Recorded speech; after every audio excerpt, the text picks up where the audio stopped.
Conjunto de órganos que se encargan de la digestión, es decir, de transformar los nutrientes que se encuentran en los alimentos en sustancias mucho más sencillas para que nuestro sistema pueda absorberlas de mejor manera y llevarlas a todas y cada una de nuestras células. Pero estas, ¿cómo funcionan? A través de ciertos órganos.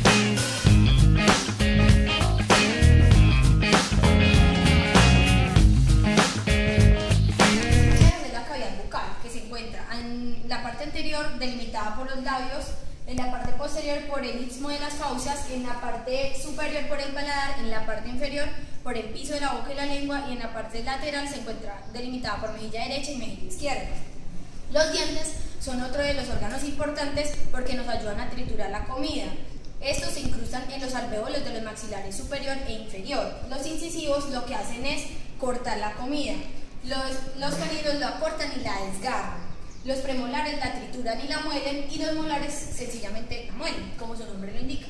La lengua es el órgano más importante porque nos ayuda a salivar el alimento, nos ayuda a ponerlo en posición de tal manera que le facilite la masticación a los dientes, la trituración de los alimentos a los dientes y acomoda el bolo alimenticio. Otra de sus funciones es que hay ciertas partes de la lengua que tienden a sentir, a saborear más ciertos sabores. Por ejemplo, la parte más lejana es el amargo, la intermedia el ácido, los laterales el salado y la punta generalmente es de dulce. Las glándulas salivales. Las glándulas salivales, según su función, se dividen en cerosas, mucosas y mixtas. Las cerosas producen agua, enzimas y proteínas. Las mucosas, como su nombre le indica, mocos, y las mixtas, tanto agua, enzimas y proteínas como mocos. Las principales glándulas son las parotidias, que se encuentran debajo de los oídos. Su función es producir cera. Las submaxilares, que se encuentran debajo del maxilar inferior, que su función es producir submucosa, o sea, cera y mocos. Y las sublinguales, que también producen seromucosa, que se encuentran debajo de la lengua y hacen la misma función que las submaxilares que ya les había mencionado anteriormente. La saliva se compone principalmente en su 95% de agua. De ahí sigue la mucina, proteínas, enzimas, glóbulos blancos y glúcidos. La mucina es quien ayuda a formar la saliva. A continuación les hablaré sobre la masticación y la deglución. Estos dos son los principales pasos para el proceso digestivo. La masticación consta de tres funciones. La primera función es la mezcla de los alimentos con la saliva para la lubricación de estos. La segunda función es la reducción de las partículas para mejorar y facilitar el proceso de deglución. La tercera es la mezcla de los hidratos de carbono ingeridos con amilasa salival para dar inicio a la digestión de los carbohidratos. La masticación consta de dos componentes, involuntarios y involuntarios. En el involuntario intervienen los reflejos desencadenados cuando se encuentran alimentos en la boca. En esta la información es transportada desde los mecanorreceptores de la boca hasta el tronco cefálico. Allí se da respuesta a la activación de los músculos de la masticación. El voluntario actúa sobre el involuntario, pero solamente cuando somos conscientes de la masticación. El proceso de deglución inicia en la boca. La información sensitiva es detectada por los receptores somatosensitivos de la faringe. La información es transportada hasta el centro de deglución medular a través del nervio vago y glosofaringeo. La médula coordina la información y la dirige a las eferencias motoras hasta el músculo estriado de la faringe y el tercio superior del esófago. La lengua impulsa el bolo alimenticio a la parte posterior de la faringe. El paladar blando es traccionado hacia arriba. La epiglotis se desplaza para tapar la abertura de la laringe y el esfínter esofágico se relaja e inicia una onda peristáltica que propulsa el bolo alimenticio hacia el estómago.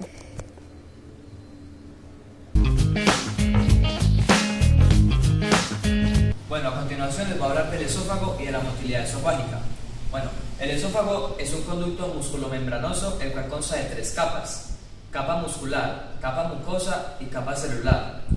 Este conducto tiene una longitud de entre 22 y 28 centímetros de largo, de los cuales de 3 a 6 centímetros va en la cavidad abdominal.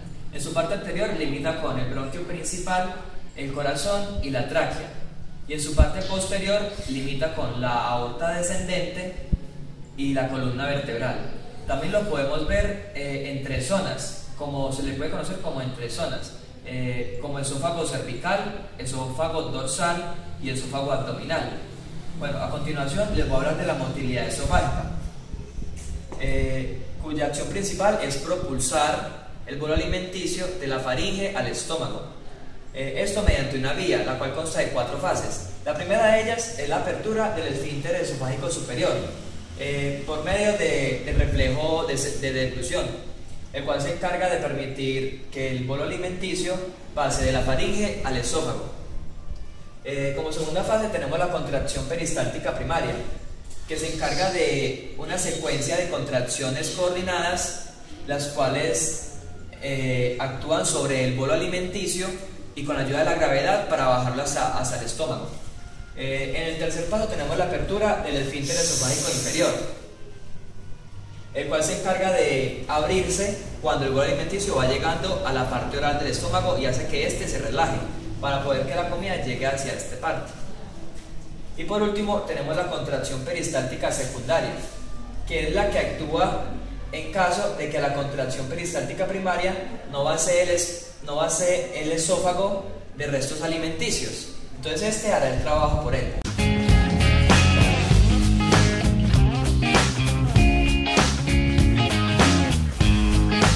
Bueno, a continuación les hablaremos de la anatomía del estómago y su motilidad.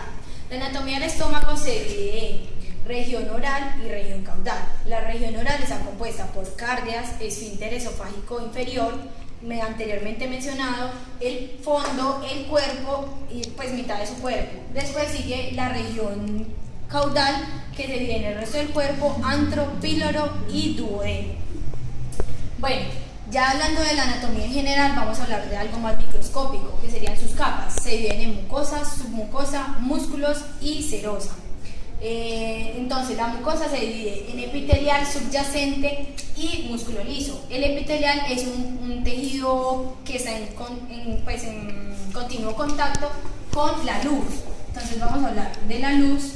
Acá está el tejido mucoso, que se va a dividir en 3, que son estas 3 que acabamos de nombrar. Entonces el epitelio va a estar aquí, y como va a estar en continuo contacto, va a tener que estarse renovando continuamente. La subyacente y el músculo liso, que va a ser quien va a colaborar en el movimiento de esta mucosa.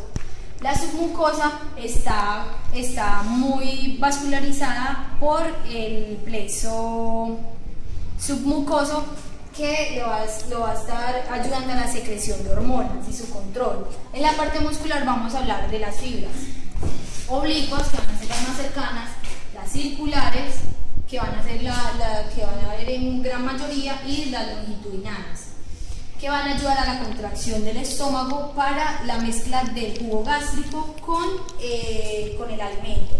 Y finalmente están las serosas, que tienen también una subdivisión, que son el más conocido peritoneo. Bueno, ya hablando acerca de las glándulas, se dividen en el istmo, que es la parte más superior del tracto digestivo, cuello, que sería la parte intermedia, y la base, que ya estaríamos hablando de la parte del estómago en la que nos estamos enfocando.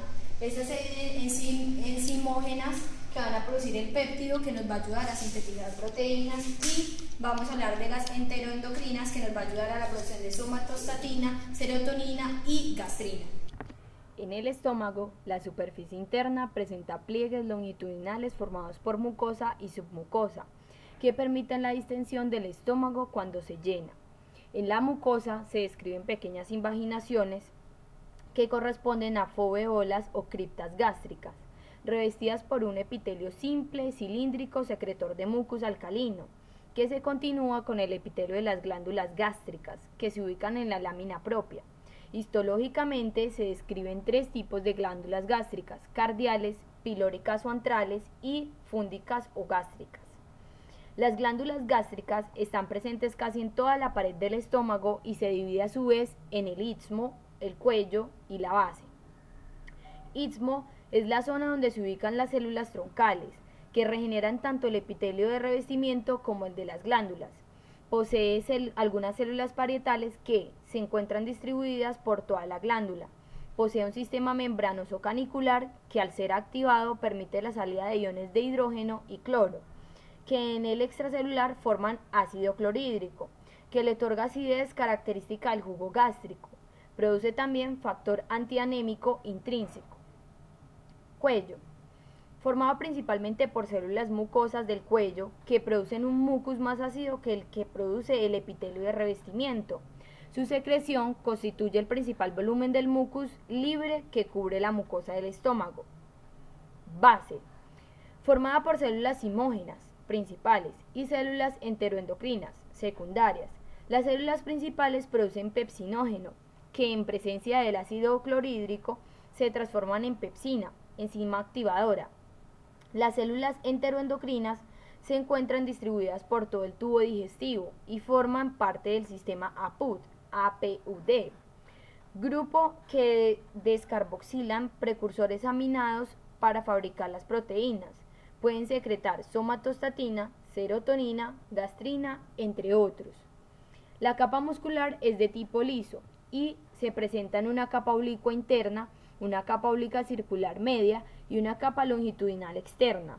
Entre la capa oblicua interna y circular media se encontrará el plexo de Auerbach o mientérico. Bueno, hablando de la motilidad estomacal, decimos que se divide en tres partes. La primera parte va a ser la relajación receptiva. La relajación receptiva va a buscar mermar la presión para aumentar el volumen de la porción oral. Esto sucede ya que al distenderse el esfínter esofágico inferior va a causar simultáneamente como un efecto desencadenante que la parte oral también se distienda.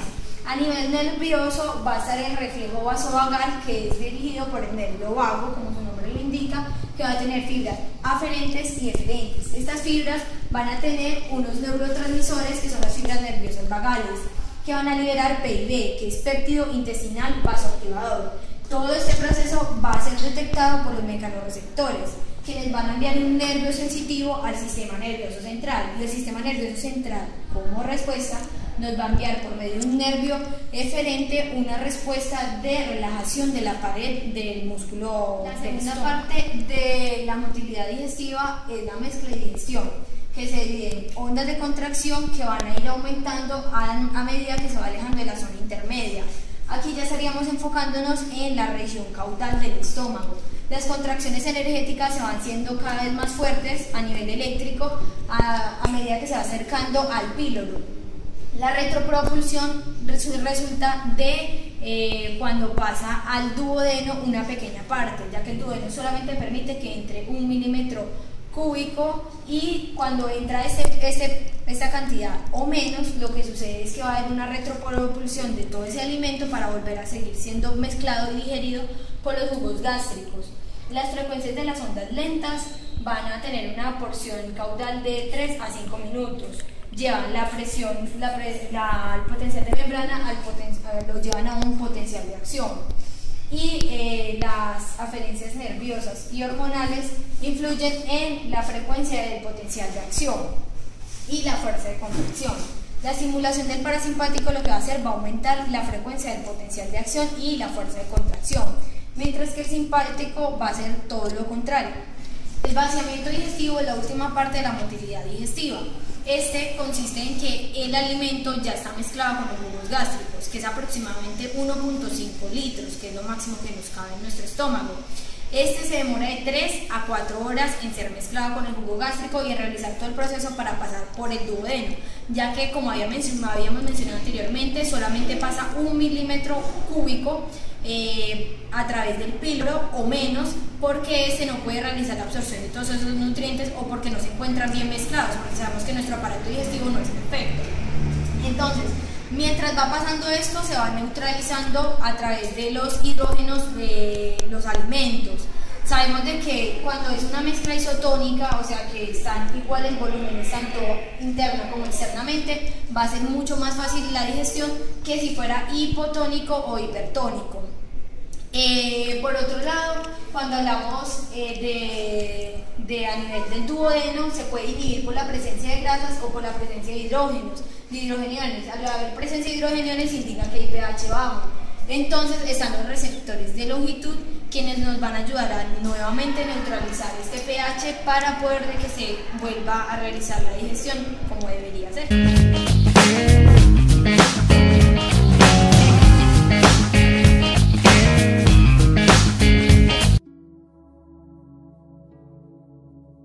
Cuando se ingieren los alimentos, se disuelven en pequeños trocitos que son absorbidos por el torrente sanguíneo y que llegan al hígado. Este filtra y convierte el alimento en nutrientes que la sangre lleva a las células que lo necesitan. El hígado almacena estos nutrientes y los libera a medida que el organismo va necesitándolos.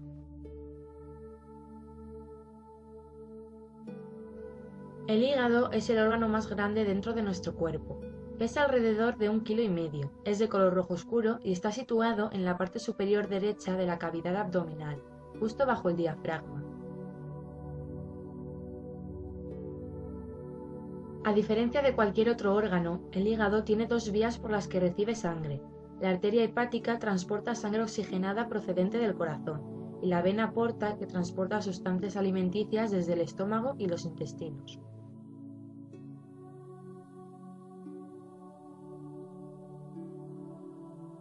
Unos fagocitos especiales que se encuentran en el hígado eliminan las sustancias extrañas y las bacterias de la sangre. Este órgano contiene un 10% de toda la sangre del cuerpo.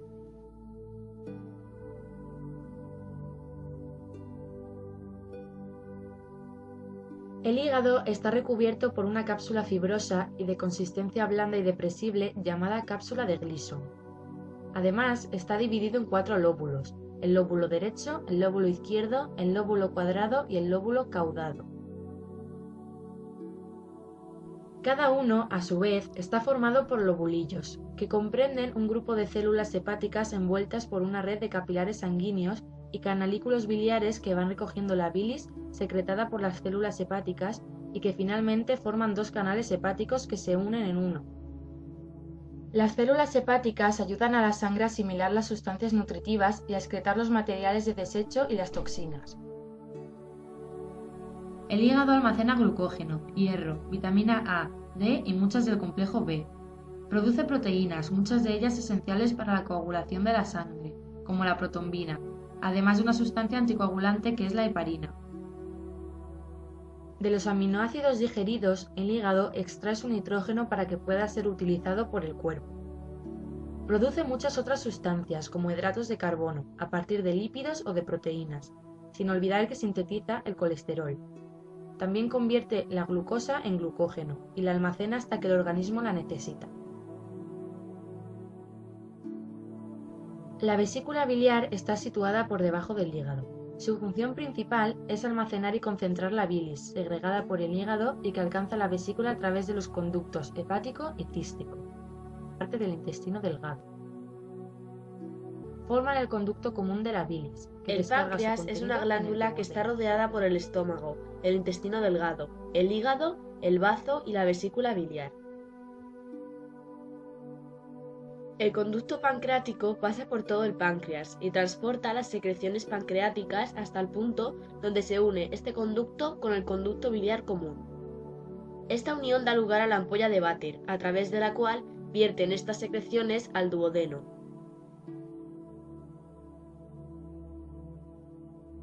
El páncreas tiene 2 funciones principales, la función exocrina y la función endocrina. Las células exocrinas del páncreas producen enzimas que ayudan a la digestión. Las células del islote de Langerhans dentro del páncreas producen y secretan las 2 hormonas pancreáticas principales, que son la insulina y el glucagón.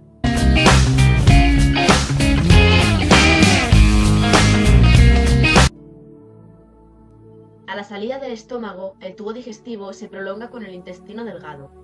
Esta primera porción del intestino se llama duodeno. Comienza en el píloro, que es la apertura de la parte inferior del estómago.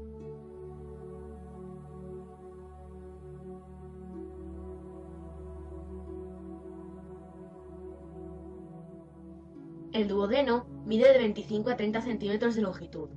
Es la única porción del intestino delgado que se encuentra fija y está formada totalmente por músculo liso. El duodeno tiene forma de C y se diferencia en 4 partes. la porción superior, la porción descendente, la porción horizontal y la porción ascendente. Tiene una pared delgada con algunas válvulas conniventes. Las vellosidades son cortas y cuenta con unas glándulas llamadas glándulas de Brunner. Este segmento del intestino es fundamentalmente secretor. En primer lugar, los alimentos se combinan con el ácido gástrico en el estómago. El tracto gastrointestinal posee varias capas. La primera capa es la capa mucosa. La segunda capa sería la submucosa, luego viene el músculo circular, luego el músculo longitudinal y por último la capa serosa. Bueno, ahora les voy a hablar sobre la motilidad. La motilidad es la acción de la contracción y la relajación del tracto gastrointestinal y sirve para la digestión y la absorción de los nutrientes. Listo. El tracto gastrointestinal tiene dos capas musculares, está recubierto por dos capas musculares. Una es el músculo circular y la otra es el músculo longitudinal. El músculo circular, cuando se contrae, disminuye el diámetro.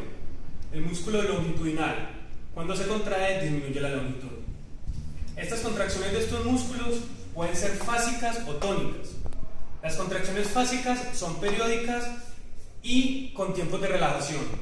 Las contracciones tónicas son constantes y sin tiempo de relajación. El músculo gastrointestinal mantiene en movimiento. Esto se da por un tipo de potenciales de acción llamado ondas lentas. Estas ondas lentas es característica singular de este músculo. Estas son llamadas ondas lentas porque su repolarización y despolarización se dan muy lentamente. Su despolarización se da por la apertura de canales de calcio muy lentos, lo que hace que la membrana se despolarice. Cuando esta onda llega al umbral, no se genera un solo potencial de acción, se generan varias ráfagas, lo que hace que el músculo gastrointestinal mantenga en contracción. La repolarización se da por la apertura de canales de potasio. Al igual que en la despolarización, estos canales de potasio se abren, pero muy lentamente y en una secuencia cíclica.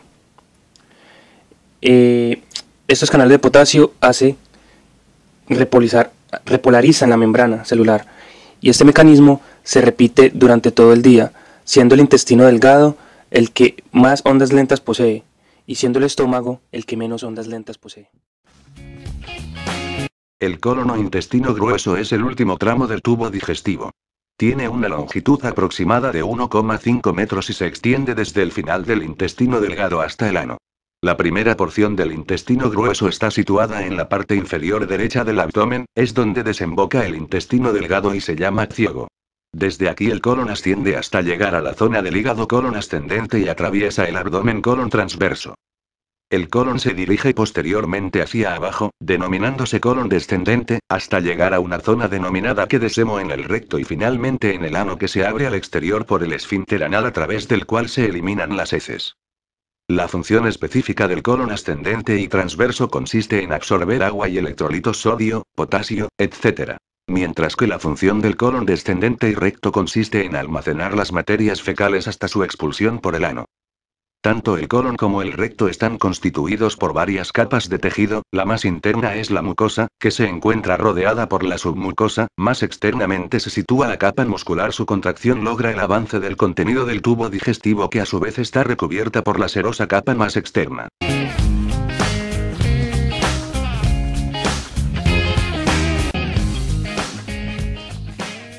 Reflejo de la defecación. Uno de ellos es un reflejo intrínseco mediado por el sistema nervioso entérico rectal. Cuando las heces penetran el recto, la distensión emite señales aferentes que se propagan por el plexo mientérico, iniciando ondas de peristaltismo en el colon descendente, el sigma y recto, impulsando las heces hacia el ano.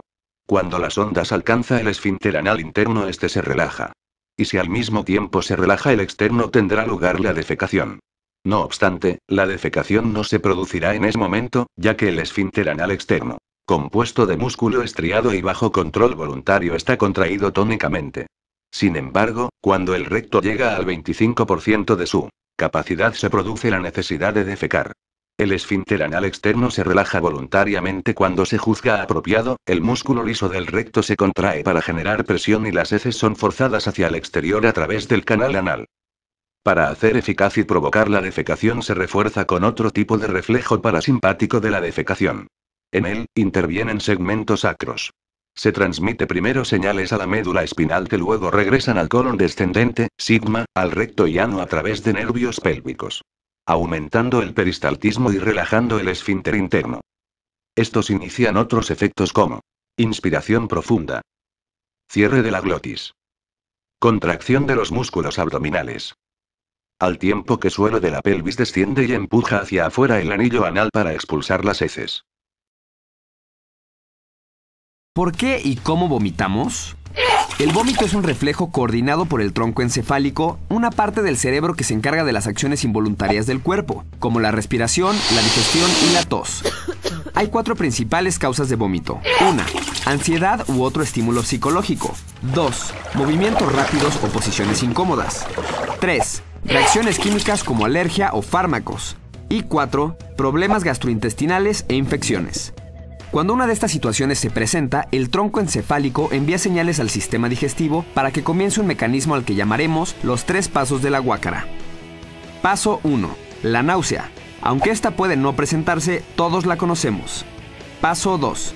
La arcada. Es la agitación respiratoria que se acompaña de contracciones de la pared abdominal. Y paso 3. El vómito. Este sucede cuando la contracción de tu diafragma y tus músculos abdominales es sostenida, impulsando así el contenido gástrico fuera de tu boquita. El sabor tan desagradable del vómito viene del ácido hidroclórico, una sustancia estomacal tan corrosiva que puede destruir acero inoxidable.